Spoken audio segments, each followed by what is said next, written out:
front, so that you're not then experiencing all these things again, those symptoms that you were. Is it understood though that restless leg syndrome is a nighttime lying down illness? Restless leg is typically, yes, associated with nighttime lying down. Right. Yes. Prevention of these things: diet, exercise again, compression stockings. Compression stockings have a graduated pressure system, so they're tighter in the foot, and as they go up the leg, it gets a little bit less tight. You'll see here, and this is one of our more fashionable compression stockings. So compression stockings have changed over the years. They used to be those old, ugly, thick things that we think about. Yeah, nobody wants to wear those, do they? Well, guess what? They've come out with newer things, still maintaining the graduated pressure system that is needed for the effectiveness of the stocking, but much nicer and better looking. And men, I know you don't want to wear one of those type of stockings, but they have better stockings for you as well. They actually look more trouser in appearance, more like a trouser sock, a typical dress sock, rather than those ugly nude beige that we think about from back in the day.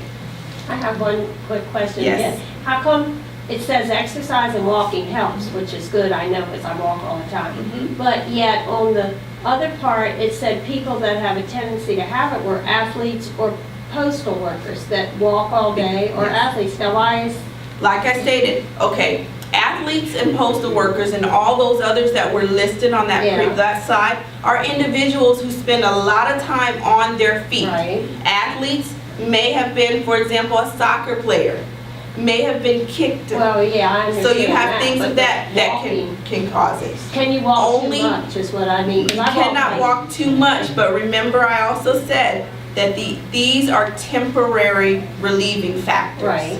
So walking and exercise is only going to provide you with relief while you're doing it.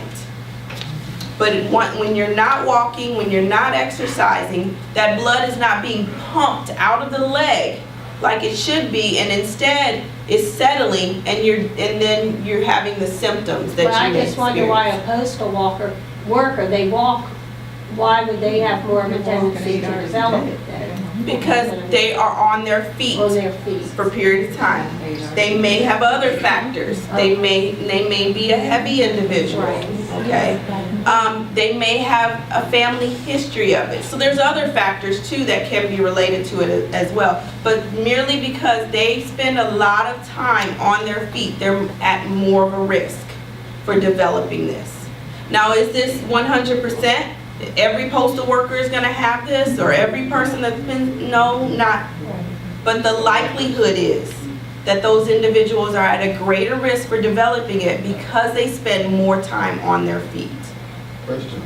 Yes, sir. What is the difference between the vein issues and arthritis? And arthritis? Yes. Arthritis is something related to the joints. It's issues that are related to the joints. What we're talking about here now is the vein. With the veins, it's strictly your circulation.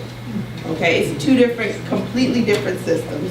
And unfortunately, I can't go into details with you about arthritis. I don't know any more about it than that.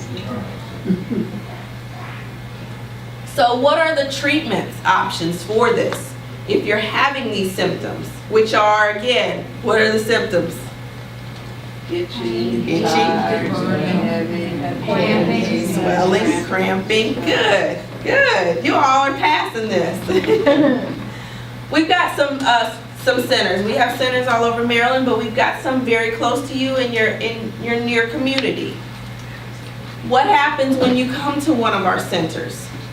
Every patient undergoes, once you've been scheduled, undergoes an initial visit. During that initial visit, you'll have an ultrasound study.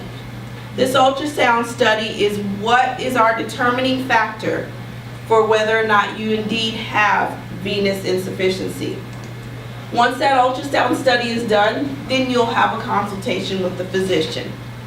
I like to inform everyone that during this time of your initial visit, we typically ask that you allot about 2 hours to be with us.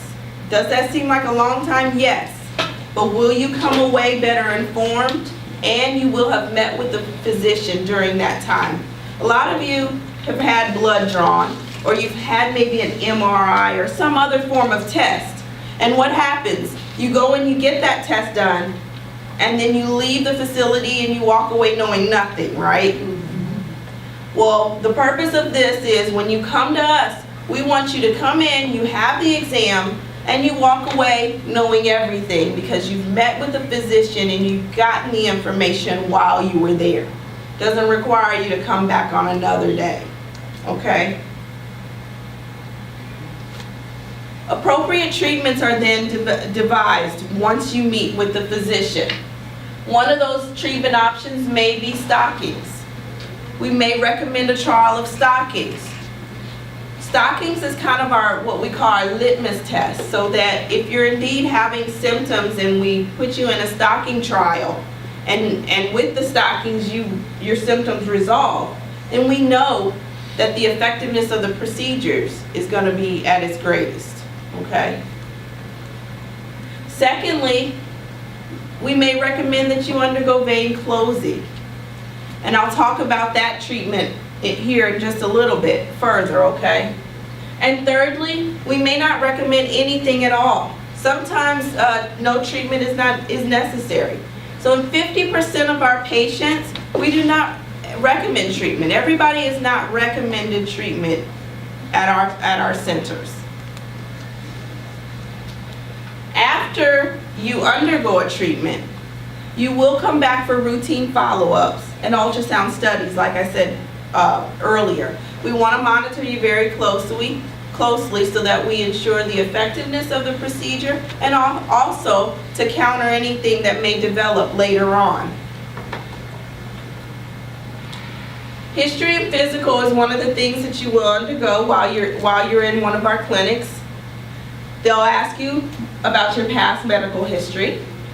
You'll undergo again the ultrasound study. Pictures will be taken. We like to do before and after pictures. And also we'll review your medicine and your medical history in that form too. I'm going to do a short little ultrasound demonstration. So I've got a volunteer. If you'll come on up for me.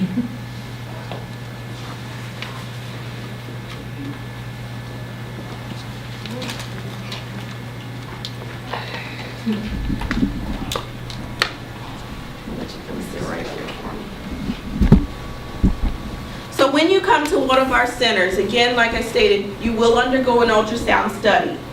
That ultrasound study, what we do is we perform that study from the top of the leg down. Because like I stated earlier, while you may be seeing the symptoms, you may see the skin changes in the lower leg.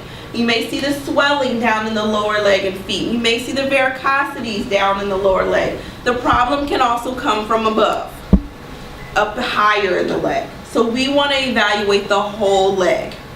Well, right now I'm just going to look at the lower portion of her leg just to give you a short demonstration of what you'll undergo during the ultrasound exam.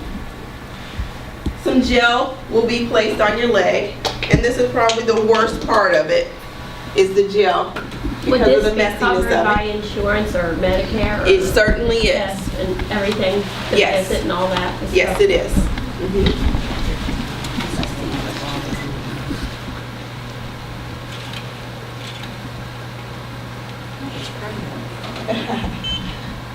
So this again, like just like a ultrasound that's done with babies, this is the same thing, except we're not looking for any babies here.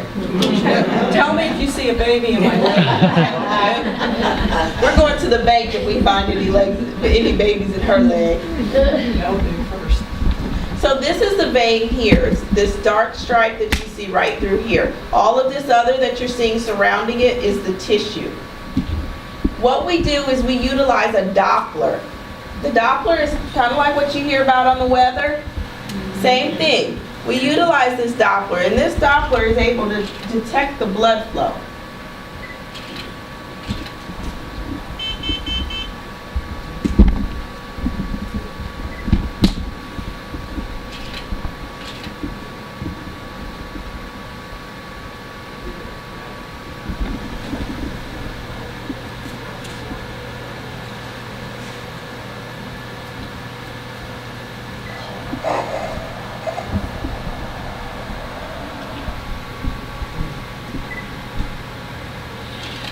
So when we utilize the Doppler, what I did was I squeezed on her leg. So I had the probe on her leg, this is the probe, and I was looking at her vein. And I squeezed her leg below the probe. And what that does is it thrusts the blood past the point where I'm looking at her vein.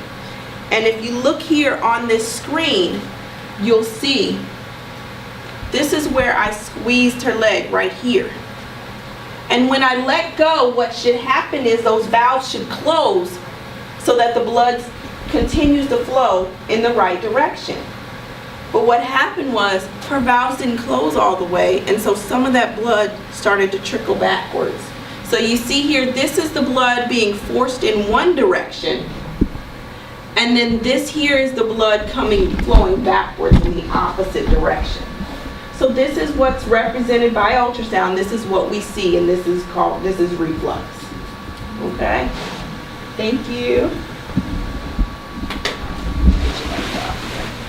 So is she a candidate for something? She would have to come to us and we would have to evaluate her entire leg. All right? But based on that, yes, she does show evidence of some insufficiency. But by evaluating her entire leg, that is how the treatment plan would be devised. Like, we can't advise for a treatment option based on just a little demonstration. And when I would come, they would do both, like they wouldn't just do the one, correct? We would do the ultrasound study on both legs. Yes, thank you so much. Now, I already knew it when I came here. some of you may just have symptoms on one leg. But what we